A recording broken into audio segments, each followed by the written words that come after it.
madaxweynaha jamhuuriyadda Soomaaliland mudane Cabdiraxmaan Maxamed Cabdilaahi oo ka mid ah madaxda tirada badan ee caalamka ee ku sugan magaalada Davos ee dalka Switzerland halkaas oo ka socdo shirka dhaqaalaha dunida ayaa waxa hadal uu ka jeediyay madal camiran oo ay ku sugnaayeen madax badan oo ka kooban siyaasiyiin uu ka mid yahay madaxweynaha Israa'iil wiilka madaxweyne Trump ee Eric Trump tujaar sharikado waaweyn oo dunida qaarkood hogaamiya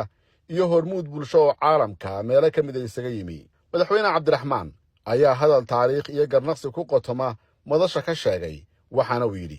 I want to thank the Davos launch team and all honorable guests, the President of Israel and his wife,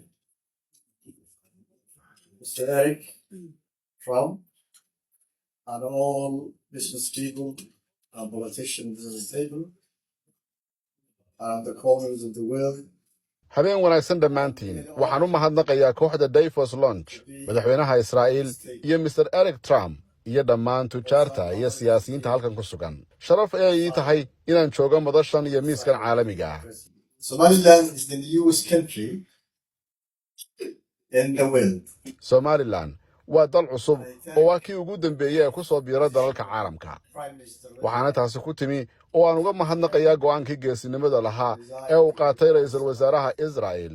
oo ka garaabay dalabka dawladnimada ay doonaysay Somaliland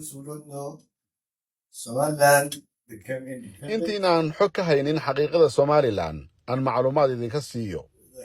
Somaliland waxay xorriyadda ka qaadatay boqortooyada Ingiriiska 1960kii xilligaas Somaliland ay heshay madaxbannaanideeda Soomaaliya xor ma ahayn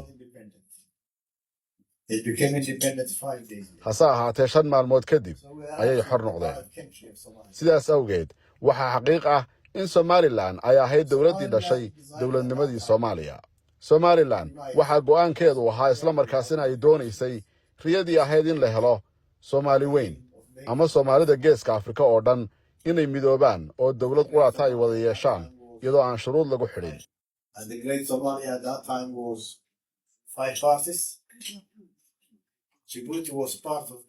Soomaali weyn haddii aan idiin sharaxo waxay kala ahaayeen 5 qaybood qayb waa Djibouti oo ka mid ahayd Soomaalida weyn ee la baadi goobayo qayb kalena Muqdisho oo ahayd Italian Soomaaliya Somalilandna waxay ahayd British Somaliland iyo qaybaha Soomaalida ama deegaanada Soomaalida ee raacsan dalalka Itoobiya iyo Kenya oo iyaguna qayb ka ahaa Soomaalida weyn ee la doonayay la isu keeno again Somaliland reclaimed its independence on 1991 May. si kastaba ha noqotee mar kale ayay Somaliland waxa ay la soo laabatay madaxbannaanida dawladdeedii 1991kii May iyadoo uu dhacay dagaal sokeeye oo lagu riiqmay oo dawladdii Soomaaliya ay ku xasuuqday 200,000 oo qof oo ka mid ah shacabka Somaliland waxaana xusid mudan in danjiraha Israa'iil u fadhiya qaramada midoobay uu arrintaasi shacabka Somaliland loo geystay uu ka sheegay golaha ammaanka ee qaramada midoobay waanan uga mahad celinayaa safiirka iyo dawladdiisaba inay arrintaasi ka hadleen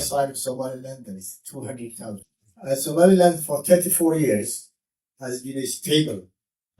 democratic, peaceful,